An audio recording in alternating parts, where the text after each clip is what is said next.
What's up, everybody? I'm Jim with Straight Blast Pythons, and welcome to the channel. So let's do something fun today. I'm one of those breeders that actually likes to name my snakes. I know a lot of people don't. A lot of people just use a numbering system, or they just, put the morph IDs on somebody's tub. But I figure they're going to be sticking around here for a year or two. I want to have something to call them. And, ultimately, they are kind of pets too. I know a lot of breeders don't like to view it that way, but they're here. They're going to be here for years. You feed them, you take care of them, name them. That's my thought process on it. But given everything that's gone on over the last year, my medical issues, retirement from the military, moving my family halfway across the country, I got a handful of them that just have not gotten around to getting names. And you know what? I've gotten comments in past couple of my videos, other than the 2 clutch reveals, that I don't show off enough snakes on this channel. So it's a perfect excuse. I got 10 of them that need names. Let's show them off. Maybe you guys have some ideas. Leave the suggestions in the comment below. I'd love to hear them. No promises that I'm going to use one of those names, but suggestions are always welcome because it's been almost a year on some of these guys now, and I want to call them something. Let's get right into it. All right, let's start this off with our lesser Enchi Fire Het Clown female. Apologize about a little bit of stuck shed there. We're still getting used to the new house, and until we get the reptile rooms actually set up, still trying to figure out some humidity issues, but she is from one of our clutches of last season, so she was a holdback. Yes, I am actually that far behind on naming some of them, but nice gene-packed Het Clown girl's always good to have around, so she'll be sticking around with us. Any ideas for a name? Definitely welcome. But we got a couple of them to go through here, so we're going to move through pretty quick. All right, so next up we have another holdback from last season, and this one is just, if she'll calm down here, a female pastel clown. I know some people don't like the pastel in clowns, but she is a really good example. She's holding her color pretty well, sitting around 600, 700 grams last I weighed her. And to be honest, once again, female visual clown, always nice to have. She is from the first clutch of visual clowns we ever produced, so she'll probably be sticking around for a while.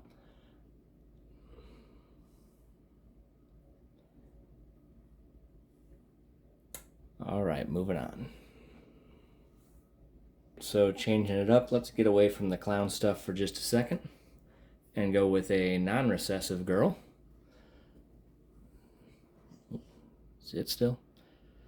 This girl we picked up last year as a Cypress Enchi Pinstripe Ivory, and to be honest, I'm not entirely sure how they can claim that the Cypress is in there. You can see the Enchi in the head, and she does have a pretty good solid back stripe that the camera's not really picking up. That kind of shows off the pin in her. The only thing I can think is she is a bit more yellow than usual, and there was no pastel in the pairing, so we'll see when she breeds out, but nice ivory example, and we do plan to get into some of the highway freeway stuff here in the next couple of years, so growing her up for that. Also looking to get a lot of yellow belly into our clowns, so if she does prove out Cypress, that'll be nice as well. But kind of lost on a name for her.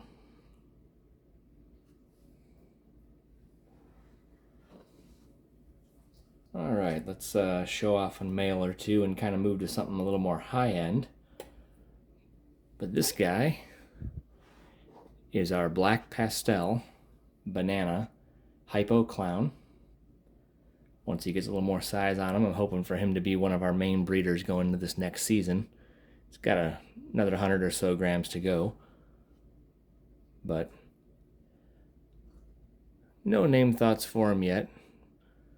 Really good looking snake, genetically really powerful. I'm really looking to try to push that black pastel hypo stuff in the coming years, so he's going to be the key to that. Try to make a lot of double heads and some visual clown het hypos coming up here in the next year or two.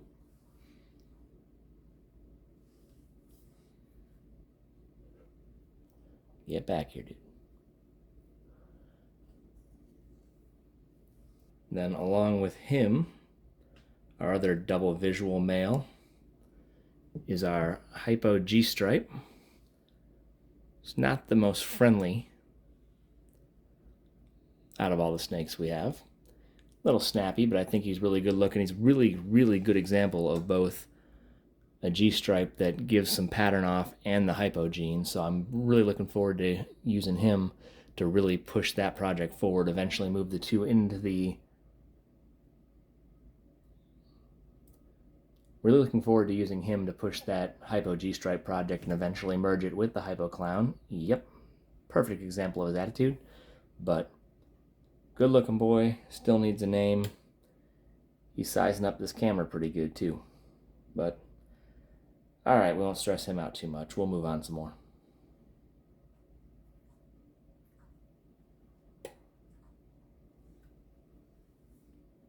Alright, so this next boy I've had for a while, and I honestly really just didn't name him because I wasn't sure if I was going to keep him or not. But he is a pastel yellow belly calico, and he's not exactly the best example of pastel, and that's why I wasn't sure if I wanted to keep him or not. But I really do want to get that calico into both the clown and the G-stripe projects, so he's going to stick around a little while, help us out with that, and then also that yellow belly in him. We'll see if maybe we can get lucky and get calico into an ivory or something like that to push those yellow belly and highway freeway projects later on down the road. But, you know, unlike the boy who was out here a minute ago, that Hypo G-stripe, this guy, really friendly. Never took a shot at me yet, so. But, still needs a name.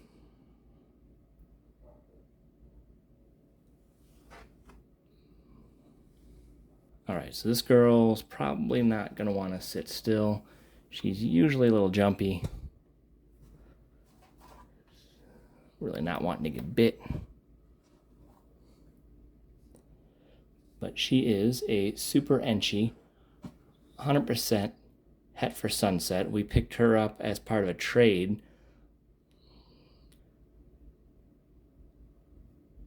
We were getting out of our albino and Candino stuff. We traded a Candino girl for her.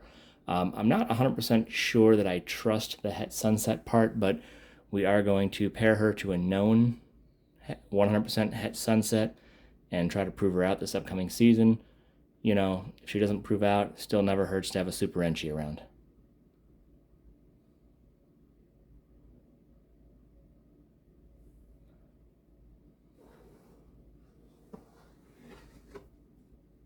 Alright, so this next girl was part of that collection that we picked up earlier in this year that had the Xanthic Clown in it. So we got her, and she's another one that doesn't want to sit still, as a Trick, 100% Het for Clown. And now I'm not super familiar with the Trick Blitz Hurricane stuff, so I'm not sure if she actually is or if she's just a really odd pattern, you know, normal. I do think she is Trick. I've talked to a couple people who are familiar with it. They say they can see the Trick in her, but every one of them has also commented that she's really light for a Trick and question if there's anything else in her. So I don't have enough experience with the gene to really talk about it. Also, this girl does have a little bit of stuck shut on her as well, so I apologize about that. Again, that humidity issue that I'm dealing with. But if you are familiar with Trick, Blitz, Hurricane, you know, I think they're all kind of the same thing, and you have an idea, let me know. She has a bit of a head stamp that I haven't seen in a lot of the other Trick examples, and like I said, she's a lot lighter in color. The collection did have a good bit of Xanthic stuff mixed in with the clown. I don't think she's Xanthic, but just trying to explain the really light coloration, because from what I've seen, you know, in a lot of pictures, Tricks tend to be darker, and she's definitely not dark whatsoever. Either way, I'm going to breed her next season, try to prove it out. Really interested to see what Trick will wind up doing with genetic stripes. So while she is the Het Clown, I think she's probably going to wind up going to the G-stripe project right off the bat, because I'd like to get that worked in there. See if, you know, maybe some of the Trick patterning can break through the G-stripe. Alright, so this next one is another girl that was part of that collection that the Trick came from. She is just a butter, 100% Het for Clown. Nothing really crazy, but, you know, nice big Het Clown girl. And personally, I like butter and lesser in clowns, and I think she's a pretty good example of it. Another one of those genes that I know not everybody likes in clown, but personally I do.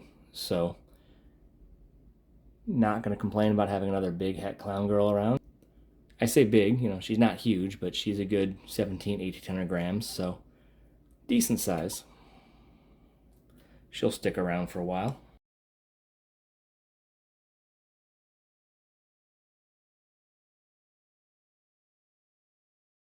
Last one we got for you today is another girl that came from that collection we picked up earlier in the season, and she was one of two that was marked as het for puzzle.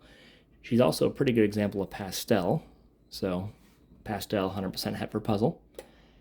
And we did pick up a known het puzzle male to try to breed to her and the other girl that was a part of the collection here in this next upcoming season. If we can prove them out, get some visual puzzles, I'm looking to get that mixed into the genetic stripe project, just like we were talking about with the trick. I'm hoping that the puzzle will be able to actually blow through that genetic stripe patterning, maybe make something interesting, seeing as puzzle and Krypton are very similar, and the Krypton G-stripes, and there she tries to go. The Krypton G-stripes are pretty cool looking, so I'm hoping puzzle might have a similar effect. A couple seasons out till we're able to tell that for sure, but it's kind of a small side project I want to work with. But again, 100% puzzle, allegedly, and a good example of pastel. So we'll keep her around at least until we can prove out whether she actually is het or not.